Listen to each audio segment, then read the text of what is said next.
마두로 베네수엘라 대통령 부부가 뉴욕 맨하튼 법정에 출두한 가운데 트럼프 대통령은 우리가 베네수엘라 책임자라며 베네수엘라 석유 산업을 재건하겠다는 뜻을 밝혔습니다. 한국 정부가 발표한 미국 동포들은 255만 7,047명으로 그중 시민권자가 154만 7천 명, 영주권자를 포함하는 한국 국적자는 101만 명으로 집계됐습니다. 트럼프 행정부가 웰페어 의존 국가들의 명단을 발표하고 외국인들의 공공혜택 이용에 대한 단속에 돌입할 것임을 예고했습니다. 먹는 비만 치료제 위고비필이 FDA의 승인을 받은 지 2주 만인 5일부터 시판에 돌입했습니다. 캐나다가 지난해 홍역 발병이 급증하면서 30년 만에 홍역 퇴치국 지위를 상실했습니다. 시청자 여러분 안녕하십니까? 워싱턴 뉴스 투데이입니다. 한 나라의 대통령에서 미국에 압송돼 수감된 마두로 베네수엘라 대통령 부부가 뉴욕 맨하튼 법정에 처음으로 출두해 마약 밀매 범죄 혐의로 치욕스러운 대우를 받기 시작했습니다. 도널드 트럼프 대통령은 마두로 정권을 붕괴시킨 후 우리는 베네수엘라 정권 이양시까지 책임자라며 세계 최대 매장량을 갖고 있는 베네수엘라 석유 산업 재건에 전력 투구하겠다는 뜻을 밝혔습니다. 한면태 기자가 보도합니다. 미 육군 델타 포스에 생포돼 뉴욕으로 압송된 니콜라스 마두로 베네수엘라 대통령 부부가 5일 처음으로 맨하튼 연방법정에 출두해 나락으로 추락한 치욕스러운 모습을 선보였습니다. 마두로 대통령 포부를 호송하고 있는 연방기관은 DEA 마약 단속국으로 이들을 마약 밀매 범죄자들로 다루고 있음을 보여주고 있습니다. 마두로 대통령 포부는 수의로 갈아입은 채 삼엄한 경계 속에 헬기와 장갑차 SUV로 갈아타며 맨하튼 법정에 출두했습니다. 니콜라스 마두로 베네수엘라 대통령은 법정에서 나는 미군에 의해 납치됐다며 마약 밀매 혐의에 대해서는 무죄를 주장했습니다.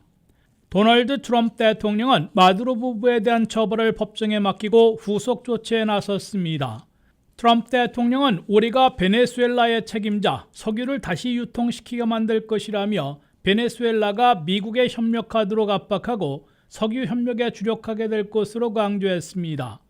마르크 루비오 국무장관은 미국이 정권 이양시까지 베네수엘라를 통치하게 될 것이지만 직접 운영하는 게 아니라 석유에 대한 지렛대로 엄청난 힘을 발휘할 수 있다고 설명했습니다. 트럼프 대통령은 새로 임시대통령으로 취임한 델시 로드리게스 부통령이 미국에 대한 적대 정책을 지속하면 매우 큰 대가를 치를 것이라며 2차 군사공격도 배제하지 않고 있습니다. 첫날 결사항전의 뜻을 밝혔던 델시 로드리게스 임시대통령은 단 하루 만에 공동발전을 위해 미국의 협력을 요청한다며 결국 협력을 선택할 수밖에 없음을 인정했습니다. 미국은 전 세계에서 3,030억 배럴로 가장 많은 석유 매장량을 보유하고 있는 베네수엘라에서 반미 사회주의 정권을 끝장내고 친미 정권으로 석유 사업을 재건하는 석유 협력을 목표로 두고 있음을 공개 천명하고 있습니다.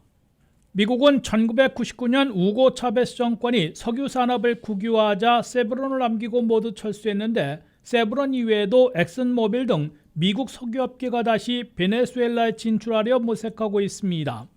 미국 석유회사들이 베네수엘라에 다시 진출해 베네수엘라의 석유 생산량을 현재 하루 100만 배럴에서 400만 배럴로 대폭 늘리려는 것으로 CBS 뉴스 등 미 언론들이 전하고 있습니다.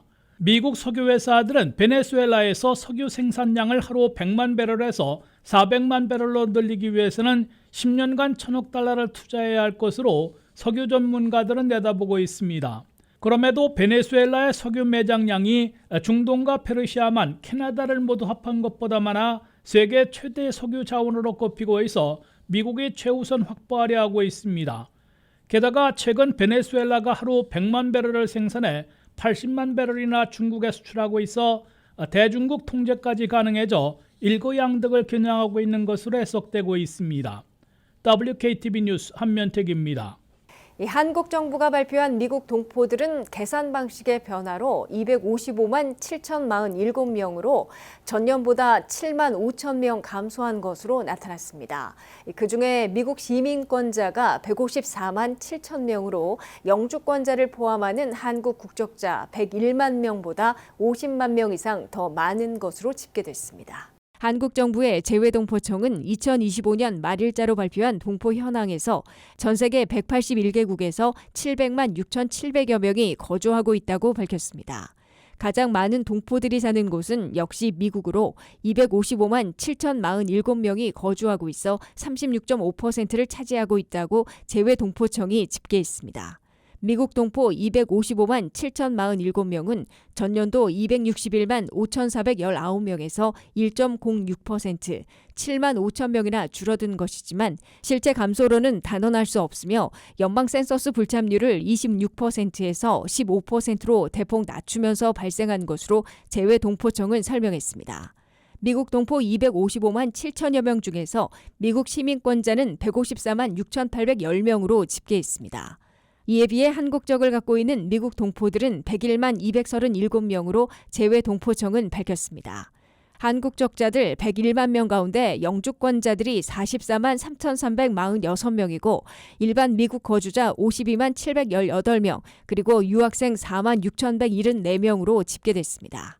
공간별 거주 한국인들을 보면 로스앤젤레스 지역이 66만 명으로 가장 많고 뉴욕이 32만 5천 명, 시카고 지역 31만 8,800명, 샌프란시스코 27만 8천 명, 애틀란타 23만 3천 명, 시애틀 18만 6천 명, 워싱턴 수도권 16만 8,700명, 휴스턴 11만 9천 명의 순으로 재외동포청은 집계했습니다. 한국 정부가 발표한 미국 동포 255만 7천여 명은 미국 정부의 인구 통계보다 30만여 명의 차이를 보이고 있어 갈수록 격차가 줄어들고 있습니다. 연방 인구 센서스가 각 커뮤니티별로 매년 실시하고 있는 아메리칸 커뮤니티 서베이에 따르면 2024년 한 해 코리안 아메리칸들은 221만 1,632명으로 집계됐습니다.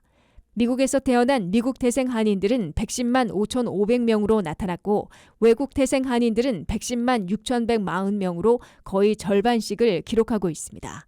한국 등 외국에서 태어났으나 미국 시민권을 취득한 귀화 시민권자 한인들은 75만 9,200명으로 집계됐습니다. 미국 내 한인 가구들의 중위 연소득은 10만 2,300달러로 나타났으나 미국 전체 가구 소득 8만 4천 달러보다 높은 것으로 계산됐습니다. 이에 비해 미국 거주 한인들의 빈곤율은 6.8%이고 건강보험 없는 무보험률은 6.1%를 기록하고 있습니다. 또한 SSI 현금 보조를 받고 있는 비율은 4.5%, 푸드스탬프 식품 보조를 받는 한인들의 비율은 8.8%인 것으로 미국 정부의 서베이는 밝히고 있습니다. 트럼프 행정부가 웰페어 의존 국가들의 명단을 발표하고 외국인들의 공공혜택 이용에 대한 본격적인 단속에 돌입할 것임을 예고했습니다. 부탄, 예멘, 소말리아 출신들의 웰페어 의존율이 70% 이상으로 매우 높은 반면 한국은 27.2%로 최저이용 10개국에 포함돼 집중 타겟이 되지는 않을 것으로 예상되고 있습니다. 한면택 기자가 보도합니다. 트럼프 행정부가 빈곤층에게 제공하는 웰페어 복지 혜택이나 퍼블릭 차지, 즉 공적 부주로 불리는 공공혜택을 이용하는 비시민권자들을 본격 포착해 모든 이민 혜택을 차단할 채비를 하고 있습니다. 도널드 트럼프 대통령은 트루스 소셜에 미국의 웰페어 혜택에 의존하고 있는 국가들의 명단을 공표했습니다.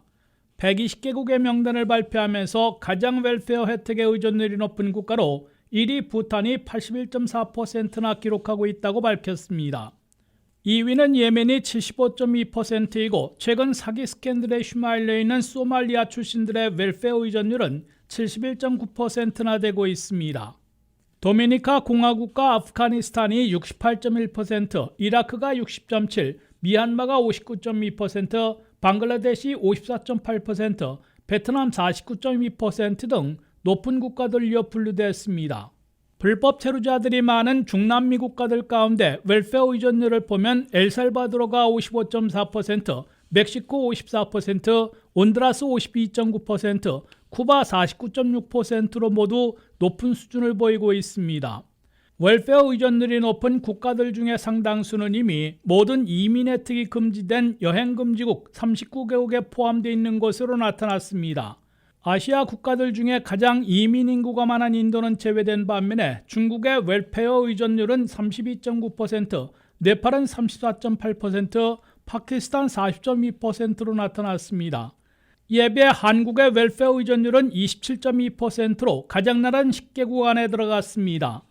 미국이 웰페어 의존율이 낮은 10개국으로 지정된 국가들을 보면 사우디아라비아 25.7%로 가장 낮고 이스라엘이 25.9%, 아르헨티나 26.2%, 한국에 이어 포르투갈 28.2%, 쿠웨이트 29.3%로 나타났습니다. 미국의 대표적인 웰페어로는 SSI, 탐프 등 주로 현금으로 직접 보조하고 있습니다. 미국의 웰페어는 불법 체류자들은 물론 합법 영주권자들도 그린카드를 취득한 지 5년 안에 이용하지 못하도록 금지되어 있습니다. 여기에 트럼프 행정부는 과거에는 외국 태생 이민자들도 이용이 가능했던 공공혜택을 퍼블릭 차지, 공적 부조 대상으로 대폭 확대해 비자와 영주권, 시민권까지 모든 이민 혜택을 차단하려 하고 있습니다. 트럼프 행정부가 퍼블릭 차지 규정을 강화해 푸스탬프 식료품 보조, 메디케이드 저소득층 무료 정부 건강보험을 이용하면 비자나 영주권, 시민권 신청을 기각시킬 태세를 보이고 있습니다. WKTV 뉴스 한면택입니다. 주사제와 같은 효력을 내는 먹는 비만 치료제 위고비 필이 FDA의 승인을 받은 지 2주 만인 5일부터 시판에 돌입했습니다. CVS, 코스트코 등 전국 7만 개 약국들과 온라인에서 일제히 판매되기 시작한 위고비 필은 한 달치 30정의 소용량은 $149, 대용량은 $299에 판매되고 있으며 보험 커버 시 $25만 내면 됩니다. 비만 치료제와 당뇨 치료제들이 주사 시대에서 먹는 알약 시대로 본격 넘어가고 있습니다. 주사제로 선풍적인 인기를 끌어온 위고비가 먹는 알약으로 승인받아 5일부터 시판에 들어가 있습니다. 노보 노르디스크는 CVS, 코스코 등 미 전역의 7만 곳의 약국에서 5일부터 먹는 비만 치료제인 위고비 필을 판매하기 시작했다고 발표했습니다. 1일부터 30일까지 처음 복용하는 경우 1.5mg 30정을 살 수 있는데 하루에 한 정씩 한 달 동안 먹는 위고비 필은 $149로 판매되고 있습니다. 31일부터 60일까지 두 번째로 복용하는 비만 환자들은 4mg 30정을 역시 $149에 살 수 있습니다. 4mg짜리 위고비 필은 4월 15일까지 한 달치를 $149에 살 수 있지만 그 이후에는 $199를 내야 한다고 노보 노르디스크사는 밝혔습니다. 61일에서 90일까지 세 번째 복용하는 경우 9mg 30정을 이용할 수 있는데 한 달치를 $299에 판매하고 있습니다. 91일 이상 복용해야 하는 위고비 필은 고용량인 25mg짜리를 30정씩 처방받아 구입할 수 있는데 한 달치를 $299에 살 수 있습니다. 건강보험과 메디케어 등에서 커버해 줄 경우 한 달에 $25만 내면 위고비 필을 구입할 수 있다고 이 회사는 밝혔습니다. 트럼프 행정부와의 합의대로 비만 치료제에 이어 당뇨 치료제까지 주사제 대신 먹는 복용약들이 잇따라 FDA의 승인을 받는 대로 $1,000나 파격 할인된 가격에 시판에 돌입하고 있어 지각 변동이 일어날 것으로 가시화되고 있습니다. 골드만삭스는 2030년까지 먹는 비만 치료제의 비율이 24%로 올라가고 $1,000억 시장을 기록할 것으로 내다봤습니다. 같은 성분에 같은 효과를 내고 있는 비만 치료제부터 위고비 필이라는 먹는 복용약이 시판에 돌입했지만 곧 당뇨 치료제인 오젬픽도 오젬픽 필로 시판되고 라이벌 제약회사인 일라이 릴리사의 의약품도 시중에 쏟아져 치열한 경쟁이 펼쳐질 것으로 예고되고 있습니다. 캐나다가 지난해 홍역 발병이 급증하면서 홍역 퇴치국 지위를 상실했습니다. 이는 12개월 연속 확산하는 홍역을 막지 못한 탓인데요. 이에 캐나다 정부와 보건 전문가들은 지역 공중보건당국과 협력해 홍역 발생을 늦추기 위해 노력하고 있다고 전하는 동시에 미국에서 유입되는 잘못된 정보 역시 백신에 대한 불신을 부추기고 있다며 미 보건당국과 거리 두기에 나선 모습입니다. 안혜린 기자의 보도입니다. 캐나다 정부가 미국 보건당국과의 거리두기에 나서고 있습니다. 백신과 관련해 미국에서 제공되는 정보의 신뢰성이 떨어지고 있다는 판단 때문입니다.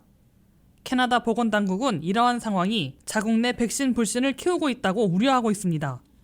마저리 미실 캐나다 보건장관은 최근 언론 인터뷰에서 미국 보건당국을 신뢰할 수 있는 파트너로 보기 어렵다고 밝히고 있습니다.